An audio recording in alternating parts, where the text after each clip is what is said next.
Quer dizer que os judeus não são judeus? Aqueles que vivem lá em Israel? Quer dizer que Hitler matou? Hitler não matou judeus? Ele estava errado. Ele matou outro tipo de gente, não matou judeu. Ele não matou judeu. Quer dizer que os árabes, eles atacaram Israel querendo exterminar os judeus de uma vez por todas. E eles estavam errados. Perderam todo esse tempo e ainda estão perdendo tempo. Caramba! Então os terroristas que se explodem para destruir Israel, para matar judeu, os caras que sequestram avião porque tem judeu, os caras lá naquela Olimpíada, lá de Munique, eles mataram 11 judeus. Ah, mas não eram judeus não. Cara, que bando de burro, caramba! Bem-vindo ao canal Escatológico. Romanos, capítulo 1, começa assim. Paulo, servo de Cristo Jesus, chamado para ser apóstolo separado para o Evangelho de Deus, o qual foi prometido por ele de antemão, por meio dos seus profetas, nas sagradas Escrituras, acerca de seu filho, que como homem era descendente de Davi, e que mediante o Espírito de Santidade foi declarado Filho de Deus com poder, pela sua ressurreição dentre os mortos, Jesus Cristo nosso Senhor. Por meio dele e por causa do seu nome, recebemos graça e apostolado, para chamar dentre todas as nações um povo para a obediência que vem pela fé. E vocês também estão entre os chamados para pertencerem a Jesus Cristo. Os judeus são conhecidos como o povo escolhido de Deus. Isso não significa que devem ser considerados um grupo superior a qualquer outro. Versos bíblicos, ou versículos, como queira, como Êxodo 19:5, apenas afirmam que Deus escolheu Israel para receber e estudar a Torá, para louvar a Deus, para descansar no sábado e para celebrar os festivais. Os judeus não foram escolhidos para serem melhores do que os outros, mas apenas para serem uma luz aos gentios e uma bênção às outras nações. Então sabemos que Cristo, Jesus Cristo, descende desse povo judeu. Então existe toda uma história revelada nas Escrituras que mostram, profetizam tudo a respeito de Israel, do começo até o segundo advento de Cristo. Está tudo aqui nas Escrituras Sagradas. Isto tem se cumprido. Vemos aí pelos acontecimentos mundiais o que tem acontecido. E podemos comparar tudo isso com a profecia bíblica. E o nosso estudo a respeito da teoria casariana, que é uma teoria, assim como é uma teoria, a teoria da evolução, ou a teoria do Big Bang, ou a teoria da gravidade. Então, a teoria casariana se encontra no patamar dessas teorias, coisas que não passam de fábulas, fábulas fabricadas por alguma conveniência. Então vamos passar aqui a analisar a teoria casar, ou a teoria casariana. Nenhuma pessoa esclarecida nesse assunto questionaria a existência de um país durante a Idade Média, cujo nome era Casária. Tem até um mapinha, né? Então eu coloquei aí como thumbnail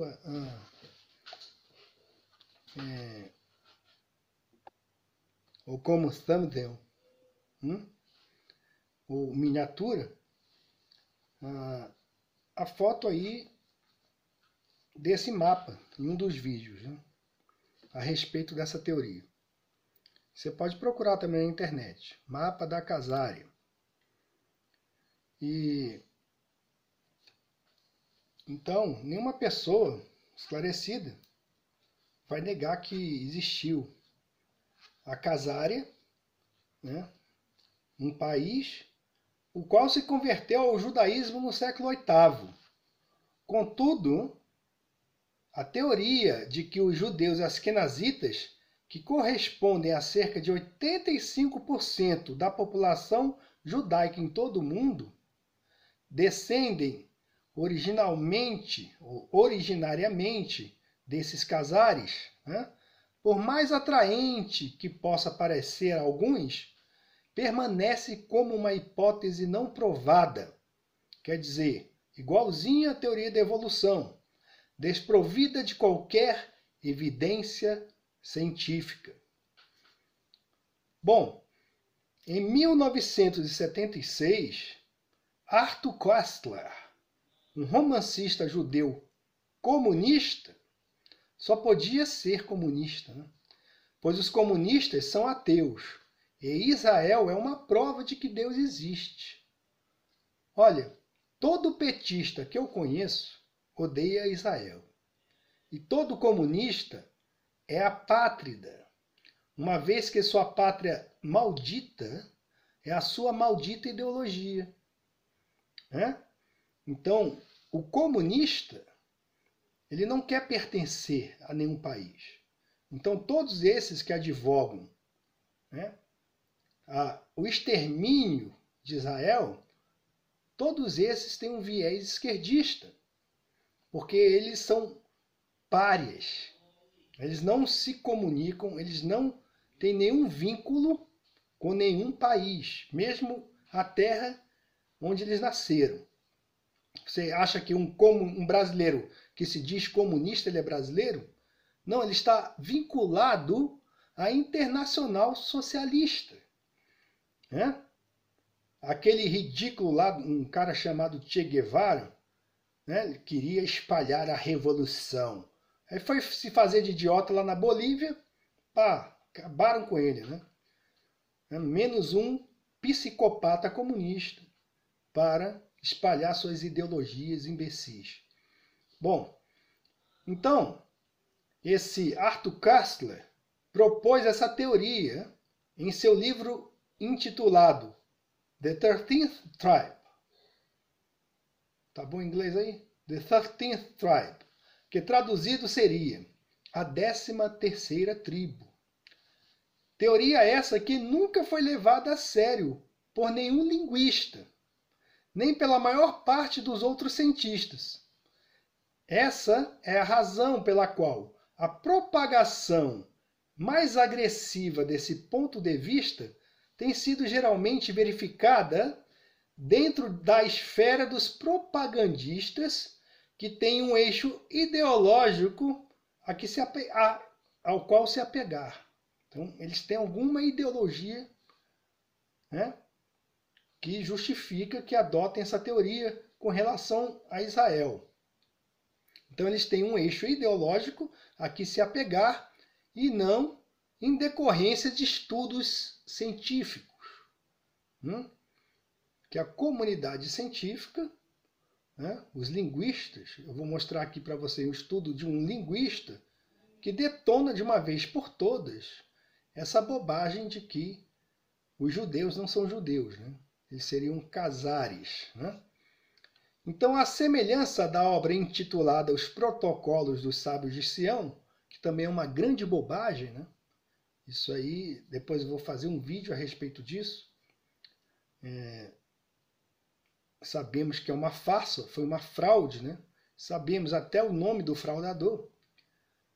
Então, a semelhança dessa farsa dos protocolos dos sábios de Sião, que foi um documento forjado, né? E que defende aí uma suposta conspiração judaica mundial, os proponentes da teoria casar têm um imenso desejo de que ela seja verídica, embora não seja. Então eles têm um imenso desejo, né? É tipo aquela coisa, né? Imaginação não é ciência, meu caro. Né?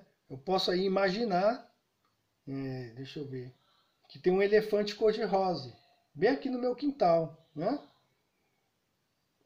Ou um fóssil enterrado aí, tal, né? Então eu posso imaginar isso, né? Mas eu sei que não é verdade.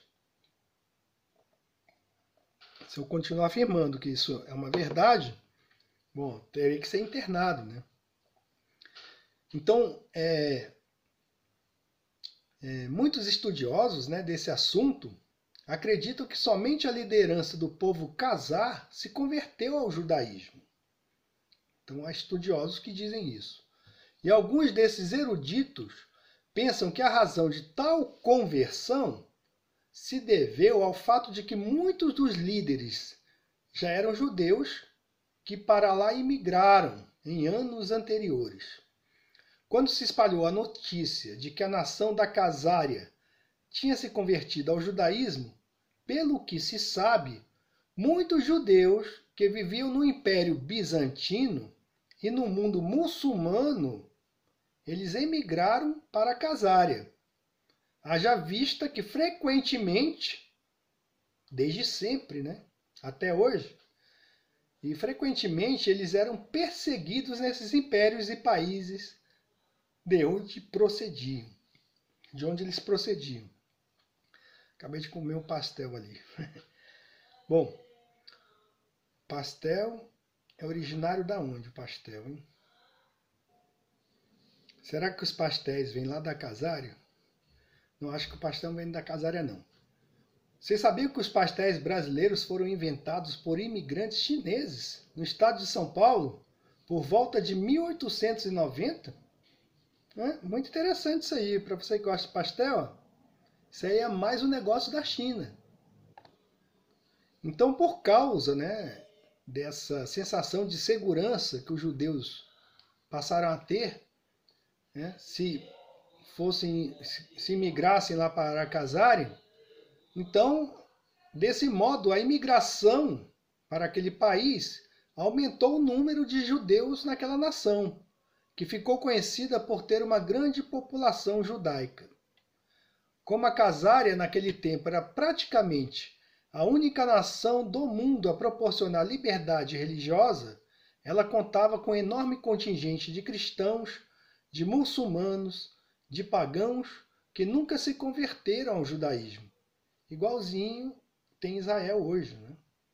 Israel lá, no parlamento existe ali a representação de 70 etnias, né, que moram lá em Israel. Né? Então no parlamento existe essa representação política de todos. Né? Então é um país que a gente pode dizer que é uma ilha democrática ali no Oriente Médio. Né? Bom, esse fato, né, desse contingente de cristãos, muçulmanos e pagãos que nunca se converteram ao judaísmo, poderia favorecer a crença de que milhares de gentios foram incluídos e misturados na linhagem sanguínea judaica. Entretanto, não foi o que aconteceu. Os judeus da Casária demonstram ter mantido uma linhagem sanguínea judaica tão forte quanto a de outros judeus de sua época. Quando a nação entrou em declínio e foi conquistada, os judeus fugiram para outros países.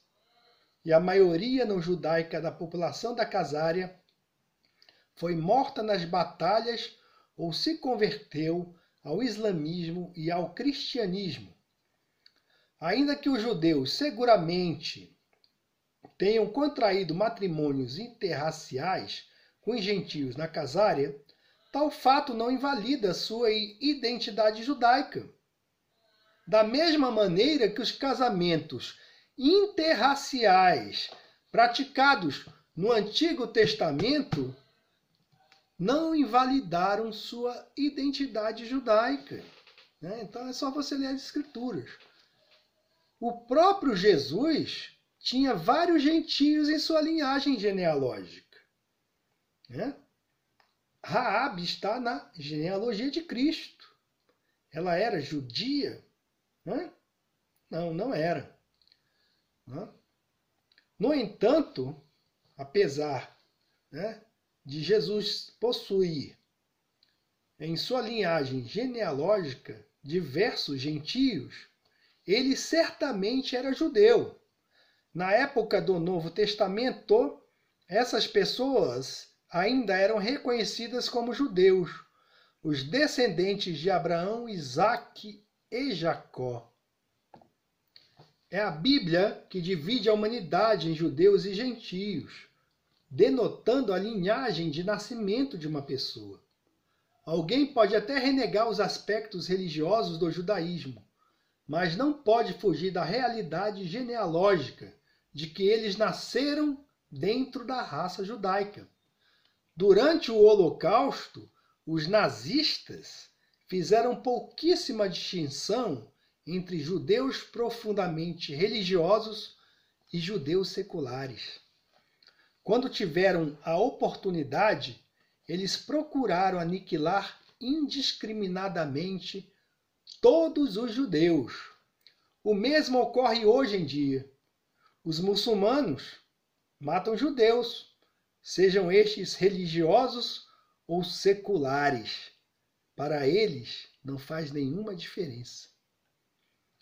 Portanto, é preciso dar grandes saltos de desconsideração da lógica, o que muitos antissemitas estão dispostos a fazer, para chegar à conclusão de que a teoria de Kastler mereça crédito.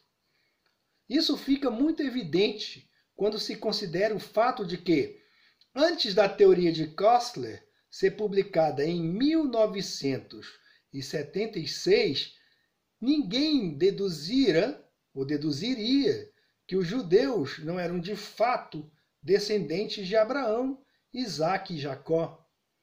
Por mais que essa informação sobre os casares fosse conhecida o tempo todo, especialmente pelos historiadores, ninguém antes de Kastler, o comunista, estabeleceu essa aberrante ligação dos pontos. O fato de que alguém como John Bray faça longas citações extraídas de fontes judaicas para documentar a presença real dos judeus na Casária durante a Idade Média e nada comprova a tese de que a maioria deles era de origem gentílica. Crer nisso, com certeza, requer um salto muito grande sobre as verdadeiras evidências para chegar numa teimosa conclusão. A teoria de Kastler é infundada e pode ser tratada como nada mais, nada menos do que uma mera hipótese fortuita, como vimos, com pouca ou nenhuma base.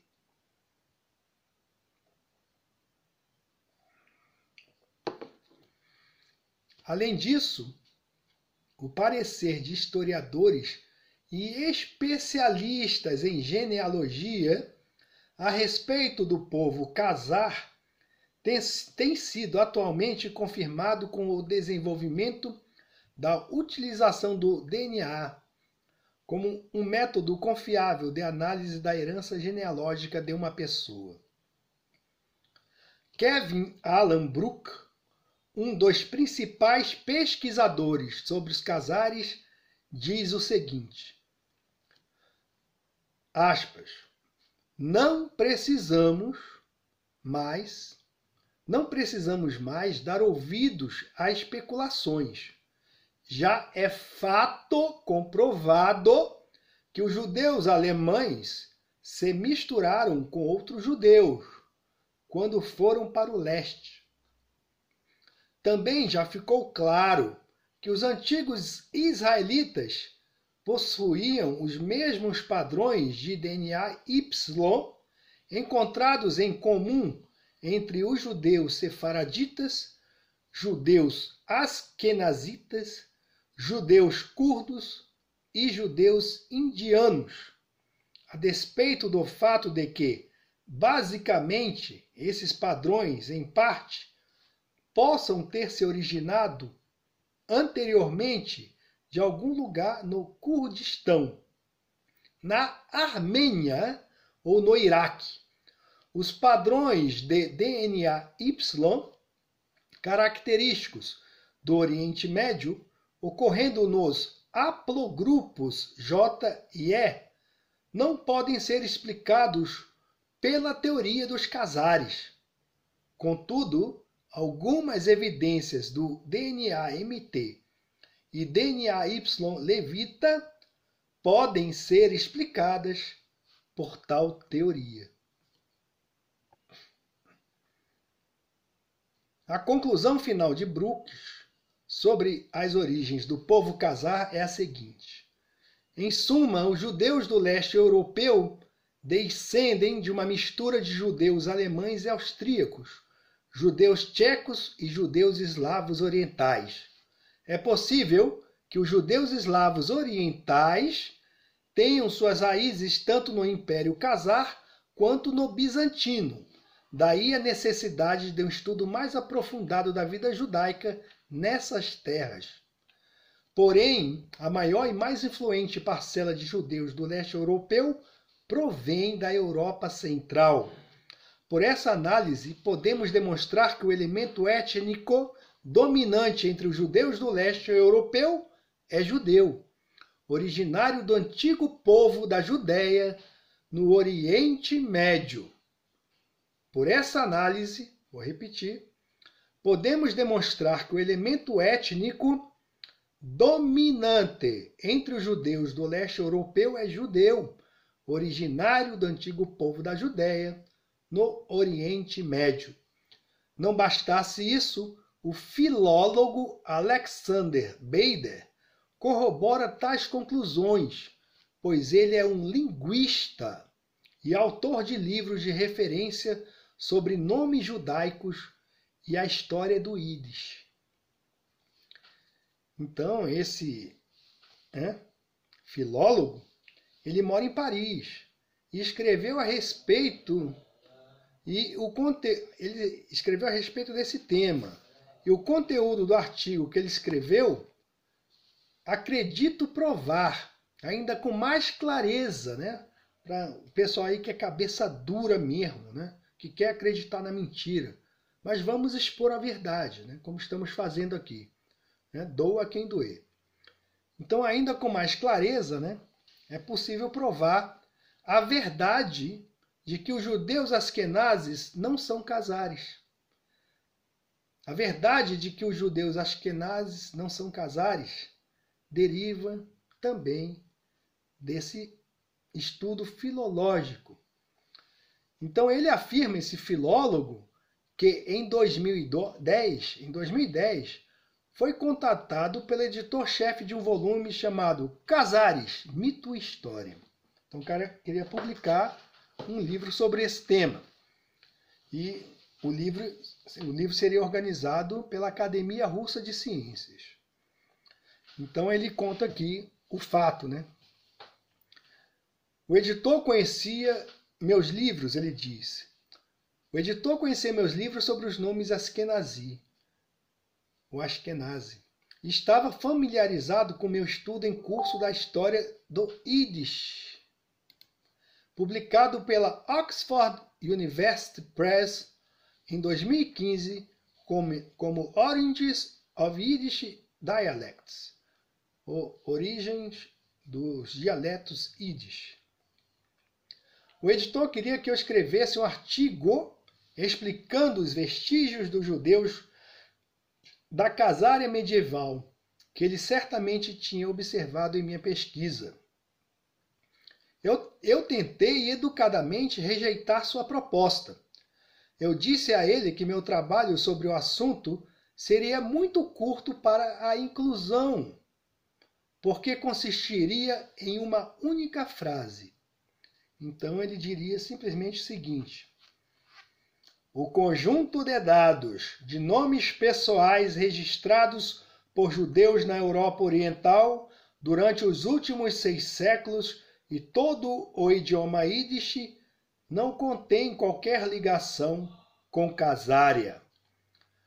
Entretanto, o editor insistiu que, se eu estivesse tão convencido desse argumento, deveria escrevê-lo, porque seria de interesse tanto para especialistas quanto para leitores não profissionais. Finalmente aceitei e escrevi um artigo. O trabalho, ele diz, o trabalho me permitiu formular alguns princípios metodológicos sobre o trabalho naquilo que às vezes são chamados de ciências leves. Historiografia e linguística não são disciplinas formais como matemática ou lógica. Nada pode ser provado definitivamente. Isso permite a introdução do que poderíamos chamar de ciência do lixo, uma categoria, afirma ele, a qual a hipótese casariana pertence. Então, para esse filólogo, a hipótese casariana pertence justamente a esse nicho de ciência do lixo. E tem gente aí defendendo lixo, trash. No entanto, a absoluta falta de evidências fundamentais para a teoria não foi capaz de refrear a imaginação de geneticistas, linguistas e hordas de leigos. Imaginação não é ciência. Aprenda isso, você que defende a teoria casariana. Você está revirando, igual um vira-lata, no lixo. É lixo. Bom, então ele afirma, desde o final do século XIX, a chamada teoria casariana tem promovido a ideia de que uma massa de judeus Ashkenazi que viveu na Europa Oriental são descendentes dos cazares medievais, um povo turco seminômade que fundou um estado político poderoso no Cáucaso e compreendendo os mares Cáspio, Azov e Negro. Essa teoria recebeu um impulso recente com a publicação de 1976 da The 13th Tribe, um livro de Arthur Koestler. Mais recentemente, a hipótese casar tem sido promovida por autores como um professor de história na Universidade de Tel Aviv, professor Shlomo Sand, e Paul Wexler, da Universidade de Tel Aviv, e eu, Hayek, geneticista. Apesar desse apoio institucional, a teoria é absolutamente sem provas.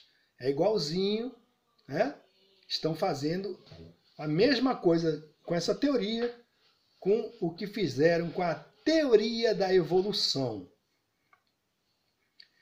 Como qualquer historiador dirá, gerações de judeus, como gerações de qualquer povo, deixam traços históricos por trás deles.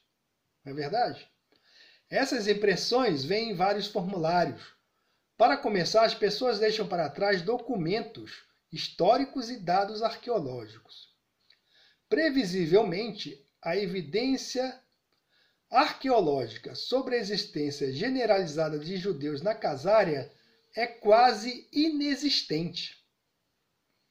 Enquanto o número de fontes independentes testemunha a existência no século X de judeus no reino de Casária, e embora algumas destas fontes também indiquem que a elite dominante casar abraçou o judaísmo, o Estado casariano foi destruído pelos russos durante a década de 960.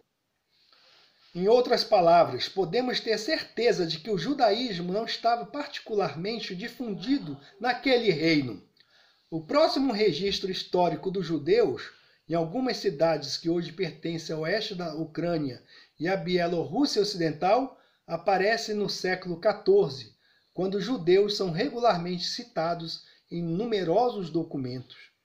E, no entanto, não há dados historiográficos diretos disponíveis para conectar os judeus que viveram na Europa Oriental no século XIV com seus correligionários do século X da Casária. Entenderam aí? Ele diz que não há dados historiográficos diretos disponíveis para conectar os judeus que viveram na Europa Oriental no século XIV com seus correligionários do século X da Casária. Uma cidade no noroeste da Ucrânia, Volodymyr Volynski,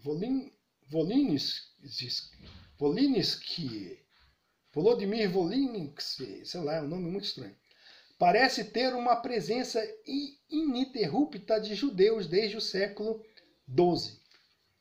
Por exemplo, em 1171, um comerciante judeu chamado Benjamin viveu na cidade de Colônia, e um documento russo se refere aos judeus locais em 1288. Outra fonte judaica descreve uma cerimônia de circuncisão naquela cidade no final do século XIV. Mas é somente durante o século XVI que as referências aos judeus aparecem em grandes territórios da Ucrânia, Belarus e Lituânia. E mesmo em meados do século XVI, as comunidades locais não eram povoadas. Documentos históricos também indicam que as primeiras comunidades judaicas conhecidas na Polônia estavam todas localizadas em sua parte mais ocidental. Mas a história não é a única disciplina para desacreditar a hipótese casariana. A linguística também é. E o estudo do Yiddish nos ajuda a descartar a ascendência casariana para os judeus de hoje.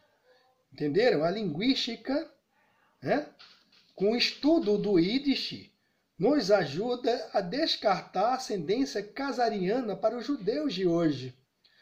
Desde o século XVII, o Yiddish era a língua vernacular de todos os judeus da Europa Oriental. Então já falei para uma pessoa, que acredita aí muito nessa hipótese, aí, nessa teoria casariana. Olha, siga os miolos de pão, siga a língua de um povo. Então, entendeu? Você vai ver quem são os judeus hoje em Israel. Quem no mundo fala hebraico, gente? Quem é que fala hebraico? Onde está preservada a língua hebraica? Bom, voltando ao Yiddish, todos os seus principais elementos do Yiddish, todos os seus principais elementos estruturais, todos os principais elementos estruturais da língua Yiddish são alemães. Embora durante os últimos séculos eles também tenham sofrido uma forte influência das línguas eslavas. Esse ponto de vista é compartilhado por todos os principais linguistas yiddish, mas não, coincidentemente, por Paul Wechsler. O Wechsler acredita que existem certos elementos estruturais. Esse ponto de vista é compartilhado por todos os principais linguistas yiddish, mas não por Paul Wechsler. Ele acredita que existem certos elementos estruturais turcos, vejam só, e iranianos escondidos no Yiddish. É mais ou menos como aquela hipótese astronômica da matéria escura. Não existe aí a matéria escura. Algo que ninguém vê, não se expressa, mas que existe. Então ele afirma aí que há esses elementos turcos e iranianos escondidos no Yiddish. Seus métodos dependem em grande parte de coincidências fortuitas, e se eles forem aplicados mais amplamente, você poderá vincular Yiddish a qualquer outro idioma do mundo. E ele conclui o seguinte: o que Wechsler produz é apenas linguística ruim. Todas as palavras de origem turca vieram ao Yiddish através de línguas eslavas orientais intermediárias. É o léxico que guarda os traços reais das línguas faladas pelos ancestrais dos falantes de Yiddish. Portanto, além das palavras hebraica e aramaica, o Yiddish tem um pequeno conjunto de palavras cujas raízes vêm do francês antigo, do tcheco antigo e do grego. Alguns defensores da teoria casariana apoiam a base alemã de Yiddish, mas afirmam que foi apreendido na Europa Oriental por massas judaicas indígenas de rabinos, que vieram do Oeste, que introduziram o Yiddish como língua de prestígio. Mas tal cenário dificilmente pode ser aceito. Apenas as línguas culturais hebraico e aramaico eram prestigiosas. Durante os séculos XVI e XVII, o Yiddish, trazido da Europa Central, se tornou a primeira língua para todos os judeus da Europa Oriental, um vernáculo e não um objeto de prestígio. Línguas eslavas foram usadas naquela área pela maioria cristã e, durante o período anterior, por judeus locais de origem heterogênea. Longe de ser prestigioso, o Yiddish, compreensível até para as crianças, era usado para ensinar aos alunos a prestigiosa linguagem do hebraico. Sabemos que o Yiddish não era uma língua de prestígio, porque as meninas que não aprendiam idiomas na escola também diziam isso. O papel das mães na transmissão da linguagem cotidiana é muito mais importante do que o dos pais.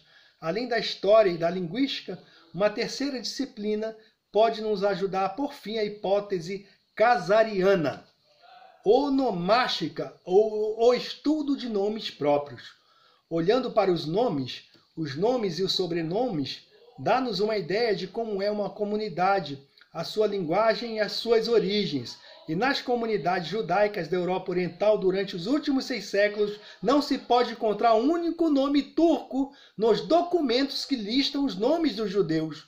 Mesmo em documentos dos séculos XV e XVI, lidar com judeus que viviam nos territórios da moderna Ucrânia e da Bielorrússia não tem esses nomes. No corpus de nomes usados pelos judeus da Europa Oriental durante os últimos séculos, encontramos as mesmas camadas linguísticas que no léxico Yiddish.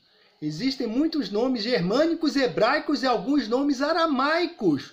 Há também nomes gregos, Todris, Theodoros, Calmen de Calônimos, antigos nomes franceses, Beli, Bunen e Entel, nomes tchecos, tcheca old, escravos, lat, nomes polacos e muitos poucos nomes eslavos.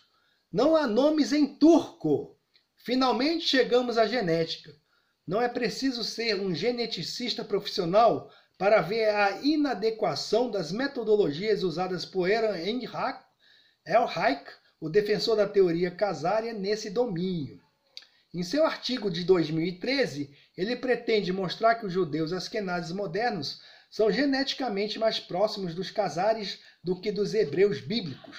A última menção de casares é quase 1000 anos, enquanto os tempos bíblicos também estão longe de nós. Por estas razões, Elreich precisa de substitutos modernos.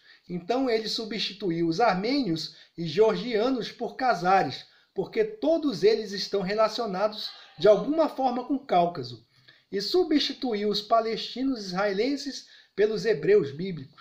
Em seu artigo de 2016, ele analisa as ligações entre vários grupos populacionais, introduzindo uma outra ideia ousada, a de encontrar um tipo de média geográfica para várias características genéticas. Usando-o, liga os judeus askenazes à parte sul do Mar Negro, não longe da fronteira turca, mas ainda em lugares habitados apenas por peixes.